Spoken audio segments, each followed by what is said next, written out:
अस्सलाम वालेकुम, आप देख रहे हैं इनसाइड पाकिस्तान। मैं हूं मोहम्मद ज़फ़ीर। इस वक्त मुल्क में जारी सियासी, माशी और आइनी बहरान, हल क्या निकलेगा, इलेक्शन 2023 में होंगे या नहीं। तमाम स्टेक होल्डर्स, ख़ास तौर पर मुस्लिम लीग नून, पाकिस्तान पीपल्स पार्टी सियासी जोड़ तोड़ में मसरूफ़ हैं। दुबई नाज़रीन बहुत अरसे के बाद एक बार फिर पाकिस्तानी सियासत का मरकज़ बना और वहाँ पिछले कई दिनों से मुलाकातें हो रही हैं।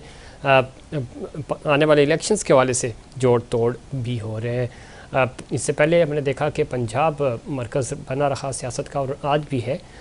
देखना यह है कि क्या इलेक्शंस वक्त पे हो सकेंगे। इलेक्शन 2023 जो हैं वो उसके हवाले से जो जोड़ तोड़ है वो भी जारी है। साथ ही साथ माशी सूरत हाल IMF से मायदे की तवक्को के बायस डॉलर की जो उड़ान थी वो रुक गई है और अब देखना यह है कि माशी बहरान से पाकिस्तान कैसे निकलता है। इसके हवाले से इससे पहले भी ज़ाहिर वज़ीर पाकिस्तान और आर्मी चीफ़ ने तो तमाम पॉलिटिकल स्टेक होल्डर्स ने मिलकर इकॉनमी को बेहतर करने के लिए हिकमत अमली बनाई और उसके बाद हमने देखा कि IMF भी आहिस्ता आहिस्ता उसके जो रवैये में भी तब्दीली आई।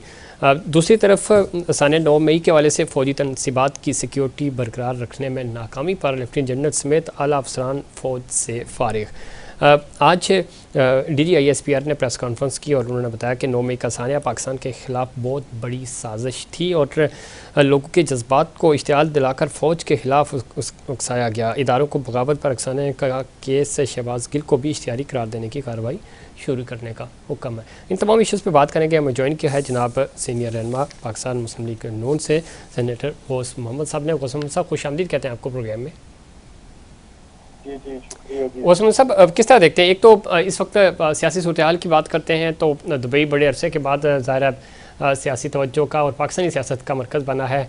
आपको लगता है असम्बलियाँ अपनी मुद्दत पूरी करेंगी और उसके बाद अब ज़ाहिर निगरान सेटअप के हवाले से जो तमाम इत्तेहादी हैं वो आपस में गुफ्तशनीद भी हो रही है, माहौल भी बनाया जा रहा है।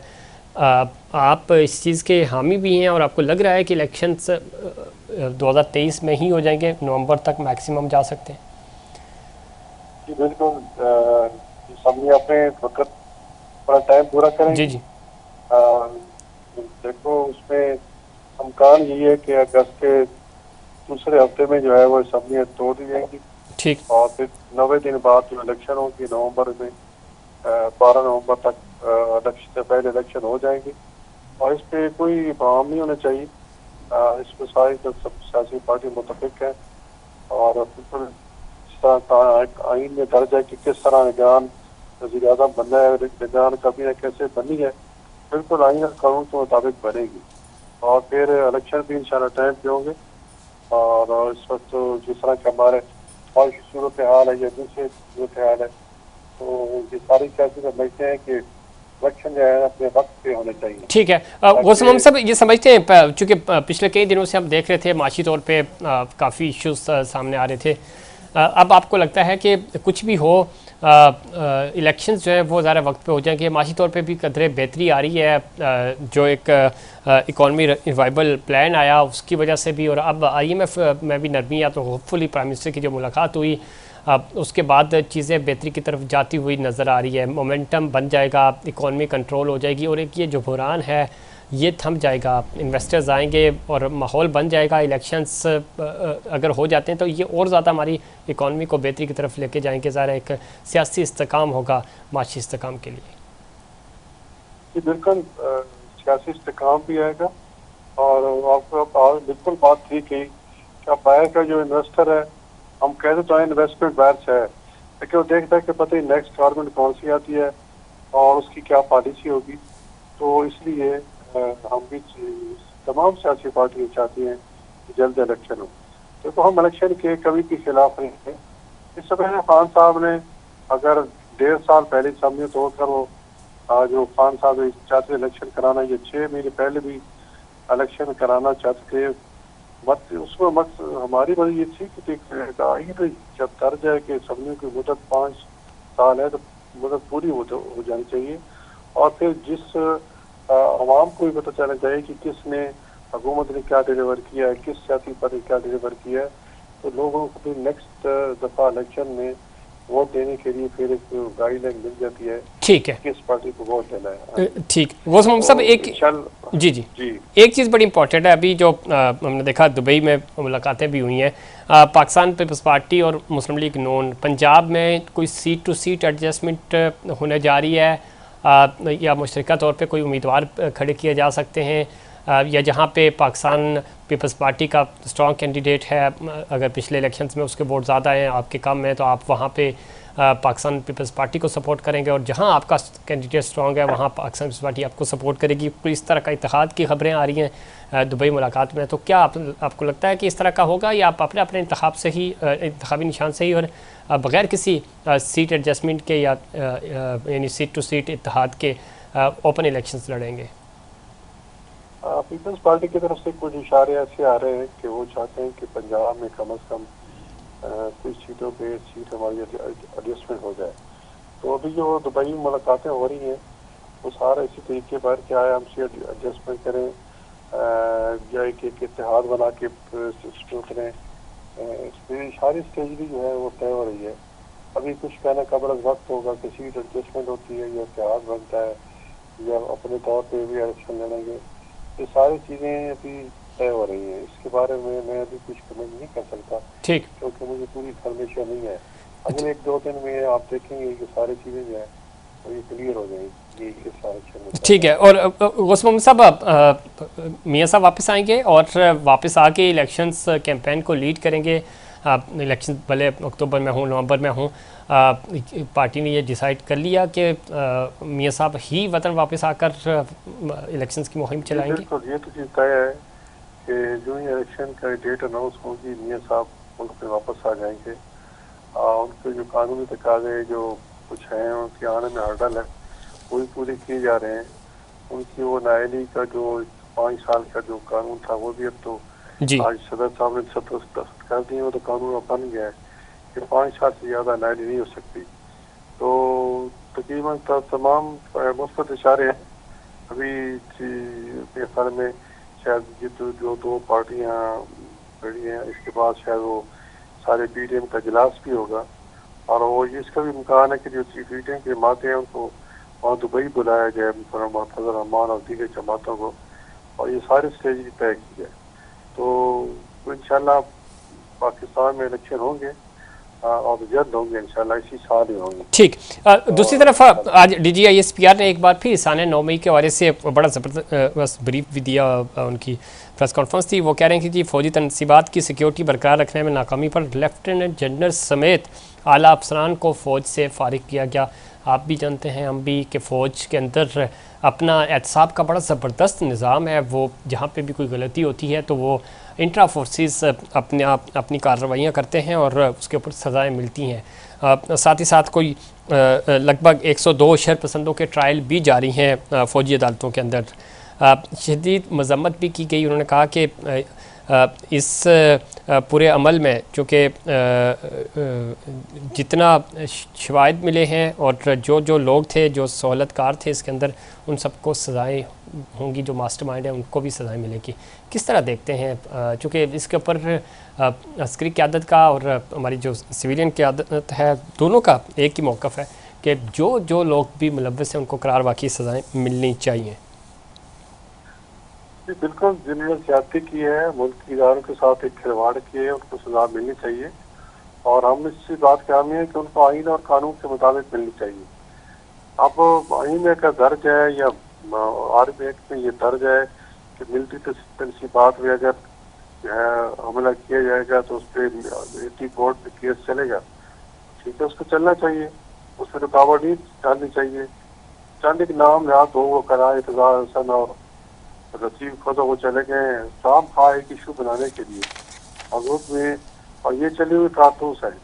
ये उन्होंने अदलिया को भी एक इम्तिहान में डाल दिया है जी वो जो है ना वो भी कोर्ट में नहीं चल सकते और ये जो है ना ह्यूमन राइट्स के खिलाफ है और ये है। तो मेरे ख्याल में हमने तो शुरू में तय कर दिया था कि हम निम्न तरीके कोई नया कानून नहीं बनाएंगे। जी जी, जो आज पाकिस्तान का एग्जिस्टिंग कानून है, चाहे आर्मी एक्ट है, चाहे आइन है, उसके मुताबिक सजा मिलेगी और उसी के मुताबिक ही ट्रायल इनके हो रहे हैं।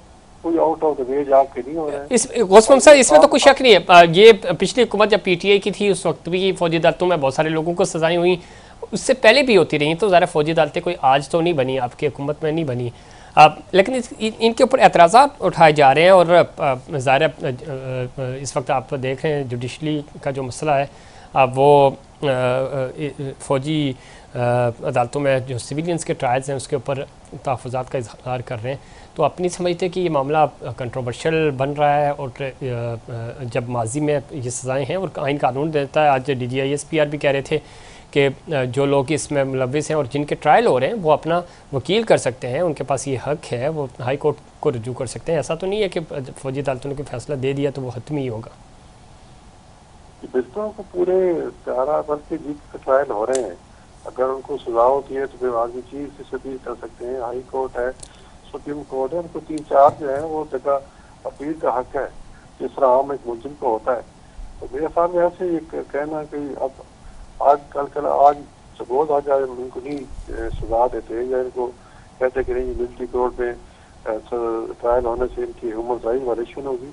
तो अगर हम ह्यूमन राइट वायलेशन पर अड़े रहे तो फिर तो कल को कोई और सियासी जत्था आएगा जी, और वो जाके किसी तनसीबात पर हमला कर देगा। और ये पीटीआई का ये वतीरा रहा है कि जितने भी जब भी वो आते हैं उनकी एक पॉलिसी शुरू हो रही है पिछले 6-7 साल से कि उनकी मर्जी होती है कि जत्था लेके आओ, झूठ बोलो और पाकिस्तान एक जमात थी इससे मुल्क का जो है ये पाँचा करते अखलाकियात का सब कुछ है। और वो ये सड़कों पे आके सड़क बला कर देना और नारे लगाना और दौर में प्रेशर डाल कर रिजल्ट देना। ये अब 25 मई को सुप्रीम कोर्ट ने कहा था कि जी आपने जी नहीं साझी नहीं आना, लेकिन जो पीटीआई के सरबराह थे उसने जो है वो तकरारी करी। आप डी ग्राउंड को और डी चौक पहुंचे, वहाँ डी चौक पर जो तमाशे की वो सारे सबके सामने। तो मेरे ख्याल में जब तक मुस्लिम को सजा नहीं मिलेगी, ठीक मुस्लिम को सजा नहीं मिलेगी, वो कैसर किरदार तक नहीं पहुंचेंगे तो ये चीज़ें बार बार रिपीट ठीक है गौसम साहब, इसमें तो अब देख रहे हैं कि सज़ाएँ मिल रही हैं। ज़ाहिर है जो लोग मुलविस थे, कुछ लोग प्रेस कॉन्फ्रेंसिस करके साइड हो गए, तो आप समझते हैं कि वो बच गए या उनको भी सज़ाएँ मिलेंगी? दूसरा ये कि जो लोग मुलविस हैं उनको तो सज़ाएँ मिल जाएंगी, क्या पूरी तहरीक इंसाफ के ऊपर पाबंदी लग सकती है या लगाए जाने के ऊपर गौर किया जा रहा है, या वही लोग चाहे उसमें इनके चेयरमैन भी मुलविस हों या जो भी पार्टी के लोग हैं वो मुलविस हों, उन्हीं को ही सज़ाएँ मिलेंगी, पूरी पार्टी को बैन नहीं किया जाएगा?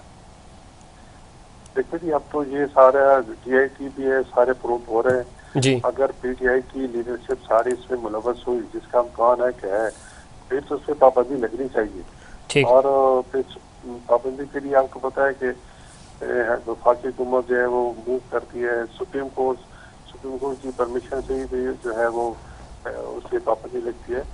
सारा हम तो जमहूरी लोग, हम तो नहीं चाहते किसी पार्टी में पाबंदी लगे, जमहूरी मैदान में मुकाबला करने के कह रहे हैं, लेकिन एक ऐसी जमात तो मुल्क की डिफेंस को जो रियासत की जड़ें खोखली करनी शुरू कर दे, तो मेरे ख्याल में उसको मुल्क में सियासत करने का कोई हक नहीं है और उस पर पाबंदी हर वक्त। बहुत शुक्रिया जनाब सेनेटर गौस मोहम्मद साहब। वो सियासी जमात जो मुल्क की जड़ें खोखली करे उसको सियासत का कोई हक नहीं है और किसी भी लम्हे ऐसा नहीं होने देंगे। और जो लोग मुलविस हैं उनको करार बाकी सज़ा मिलेगी और मिलनी चाहिए, लेकिन किसी भी सियासी जमात के ऊपर पाबंदी नहीं लगनी चाहिए। नाज़रीन, जो 9 मई के हवाले से जब हम बात करते हैं तो ज़ाहिर बहुत बड़ा सानिया था और इसकी जितनी मजम्मत की जाए कम है। और इसमें जो लोग मुलविस हैं उसके ऊपर आज DGISPR ने बड़ा डिटेल ब्रीफिंग भी दी और बताया उन्होंने कि उन लोगों को कैसे सज़ाएँ दी जा रही हैं और इसमें तहकीकात और शवाहिद के साथ सज़ाएँ हो रही हैं। जो एक प्रोपेगेंडा भी किया जा रहा है कि शायद बेगुनाह लोगों को सज़ाएँ हो रही हैं, तो जो लोग मुलविस थे सिर्फ उन्हीं को सज़ाएँ दी जा रही हैं। इस पर मज़ीद बात करेंगे और क्या वाकई 2023 में इलेक्शंस हो रहे हैं, माहौल क्या बन रहा है और जोड़ तोड़ की सियासत जो है वो एक बार फिर अरूज पे है, इसके ऊपर बात करेंगे। लेकिन उससे पहले कमर्शियल।